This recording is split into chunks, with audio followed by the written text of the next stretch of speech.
И така, в следващите минути за първи път историята си ще разкаже една митична принцеса, родена в България и станала част от висшето общество на Виена.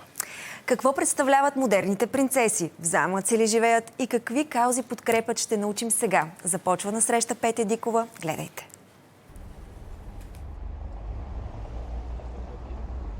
Намираме се пред Централния военен клуб тук в София, където се проведе благотворителния концерт "Слушай музика, спаси лапичка" в помощ на бездомните животни. Ето такива каузи подкрепя принцеса Теодора фон Ауершберг, която пристигна специално от Виена за това събитие. А вижте какво заснехме ние заедно с оператора Явор Владимиров.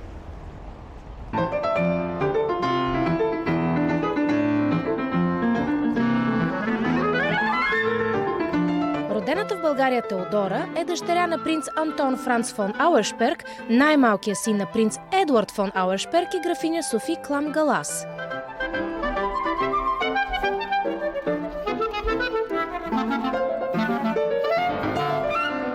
Уважаема принцеса Теодора фон Ауершберг, за мен е удоволствие да се запознаем. И на мен ми е приятно. Добре дошли в България. Каква е връзката ви с нашата красива страна? Връзката ми с тази красива страна е, че аз съм родена в София. Нямах шанса да отрасна тук, но моите корени тръгват от България. Майка ми е българка. Предполагам, че нося някои славянски или български черти в характера ми. Нося ги в сърцето си, през каквото и да преминавам. Така предполагам. Удоволствие отново да съм тук, да се срещна с българи и да си поговоря с вас за всичко, което бихте искали да знаете. Имате ли някакви спомени от България? Какво знаете за страната ни? Била съм много малко момиченце, когато съм заминала. Да, имам спомени. Майка ми имаше двама братя. Единият от тях беше директор на цирка. И когато бях на 3-4 години, леля ми и чичо ми ме взимаха по турнета из България. По време на тези пътувания живеехме както се живее в пътуващ цирк. Най-щастливите ми спомени и първите ми запознанства с животни са от тогава. Тогава другарчето ми за игра беше едно шимпанзе. Това е един от най-хубавите ми спомени и винаги се сещам за него.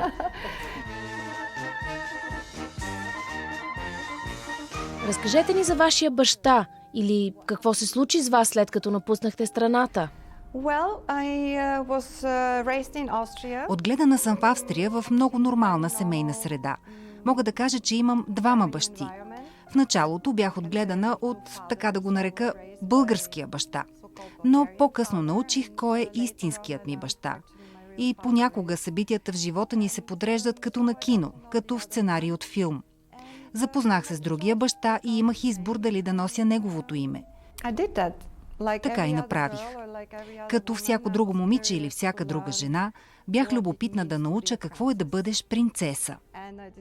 Реших, че ще отида да открия какво представлява този свят. И какво открихте?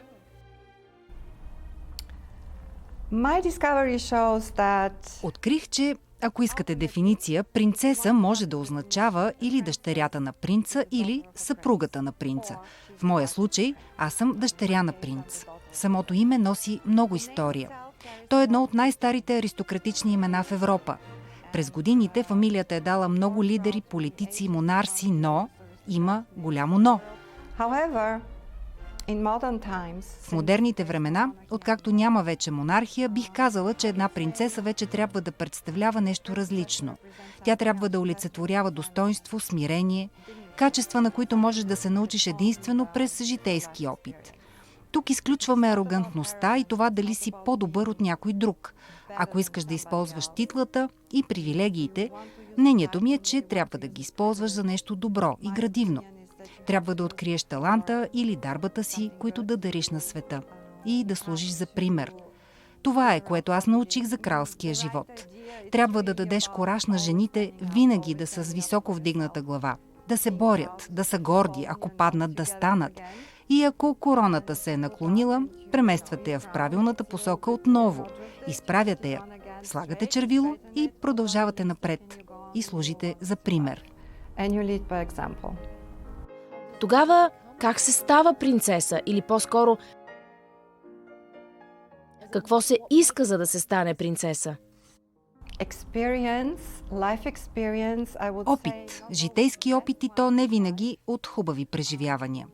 Винаги съм била приключенец. Винаги съм била самоосигуряваща се. Имала съм различни бизнес начинания, не винаги успешни.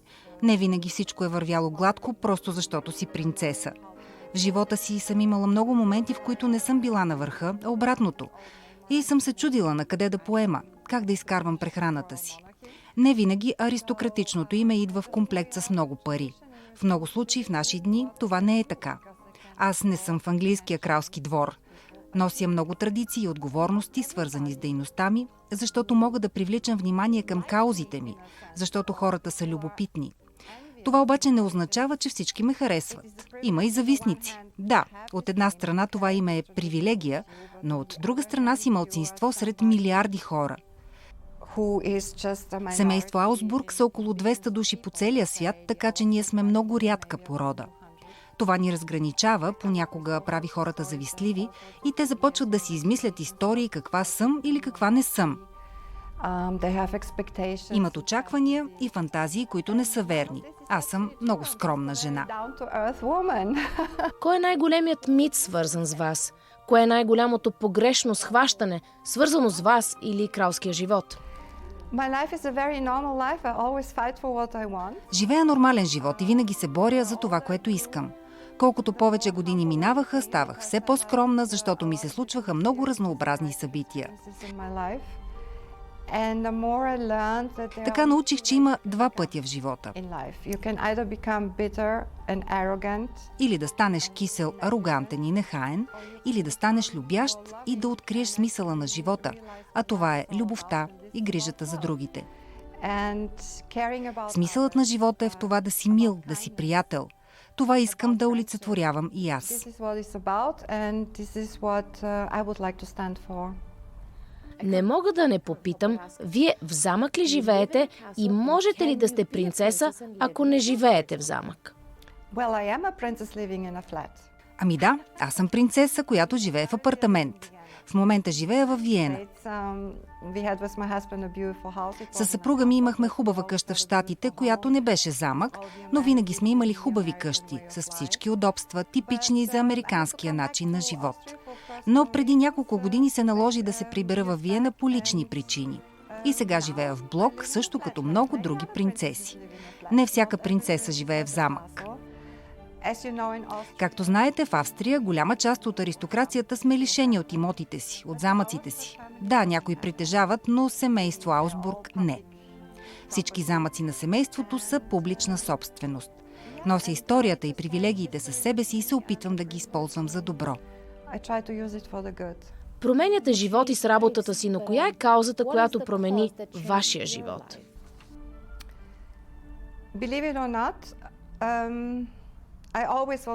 Не знам дали ще ми повярвате, но винаги съм била заобиколена от животни, котки и кучета.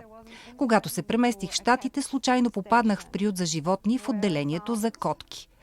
Там видях едно малко черно коте. Така че историята започва с едно малко черно коте, което нарекох принц. То открадна сърцето ми от мига, в който го зърнах. Трябваше да го имам.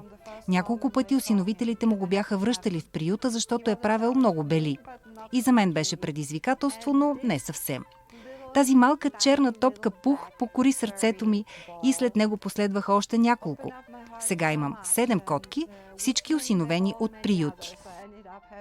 Така попаднах в света на насилие или лоша грижа към животните, бездомните животни и грубостта, която хората упражняват върху тях. Това промени живота ми. И така това се превърна в моя кауза. А защо точно животни?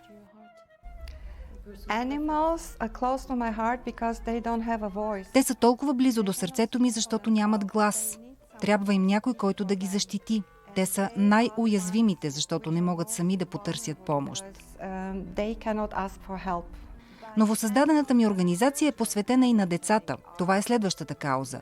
Животните и децата имат най-голяма нужда от помощ, защото не могат да си помогнат сами. Когато пораснем, имаме избора дали да се борим или да оставим животът да ни смачка.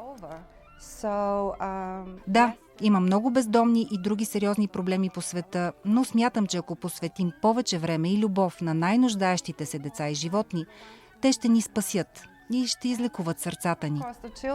Представете си да можем да отгледаме ново поколение деца, които от малки са научени да обичат животните, да се занимават с тях, да ги уважават и почитат. Само си представете в какъв свят ще живеем някой ден.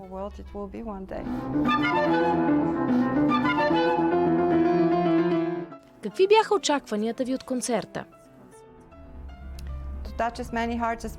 Да докоснем възможно най-много сърца и да посадим семето на любовта в съзнанието и сърцата на хората. За това колко е важно да даряват любов на тези, които имат най-голяма нужда от защита.